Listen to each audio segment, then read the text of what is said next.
The people in this movie care all about cheese. That's like the only thing that they care about. So where is this movie probably set? Wisconsin.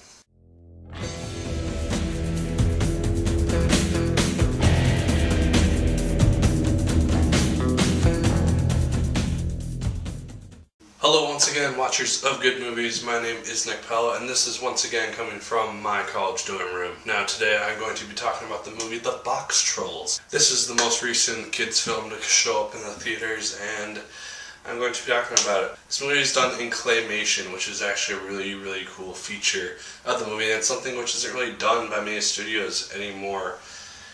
From this day, when I was growing up, these movies were all around the place. The movie stars Isaac Wright from Game of Thrones as Eggs. He is the voice of Eggs, and as a child, Eggs is taken by the Boxtrolls down into the sewers, and that is where he is raised. He's raised by his people, and it's what he comes to recognize himself as. He does not see himself as a human or a boy, he sees himself as a Boxtroll. And the only reason the Boxtrolls are called Boxtrolls is because they are literally trolls that live in boxes. That is literally the only reason, and it works actually somewhat well. And over the course of the movie, Eggs runs into a girl named Winnie, who is voiced by Ellie Fanning, and she does a really good job. She is a girl who is not really cared that much about by her father, but she is very ambitious and she is very enthusiastic, which is a really interesting part of her character, and it made her character all the more funny as well. And then lastly, we have Ben Kingsley voicing Snatcher. He is the villain of this film, and he is a very good villain. He is trying to get all the Boxtrolls taken off the streets so that he can earn himself a white hat, which is the symbol of the higher society in this world. Someone who's trying to gain that title, but he does not deserve it whatsoever. Like I said, the claymation in this movie looks really good, and this is just very obvious. The only real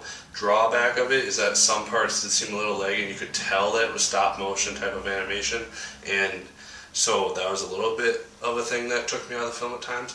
But besides that, it looks really nice. It flows really well, and for the most part, you can't really even tell that it is stop motion. There is a part towards the end of the movie, like literally in the end credits, if you stay for a little bit, they actually show the guy who is moving all these people, like as it's zooming out of the people animated and talked and everything, and it shows basically the set of the movie, just like the created set for the film. And I thought that was a really cool thing to put in the credits, because it's like, oh, this is how they did it, and it took so long to probably get all this stuff done.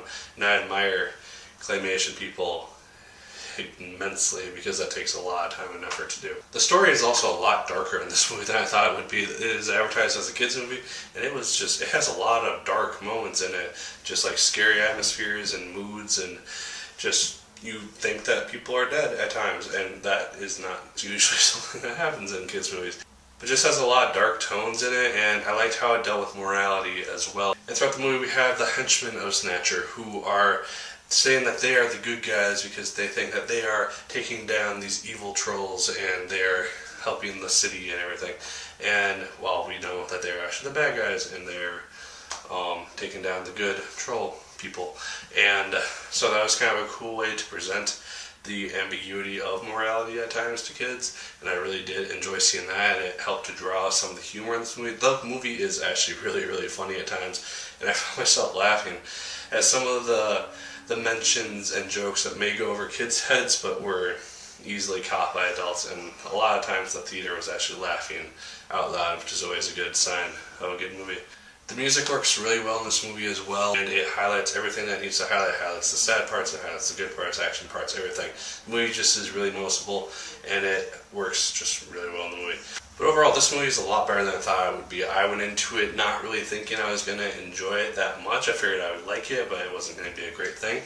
I walked out of it really enjoying it and really happy as spending the money that I spent on it.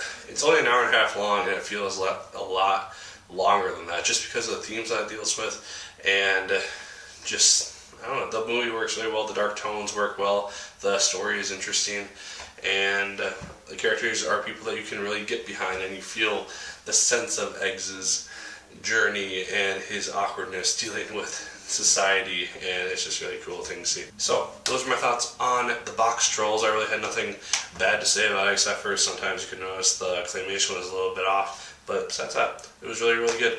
Let me know what you thought of the Boxtrolls down in the comments down below. I'd love to hear your thoughts on it. Did you like it more than I did? Did you despise it more than I did? Let me know. As always, like, favorite, comment, and subscribe once again, if you so choose. I'd appreciate it immensely. And as always, my people, my name is Nick Pell. And once again, keep on watching.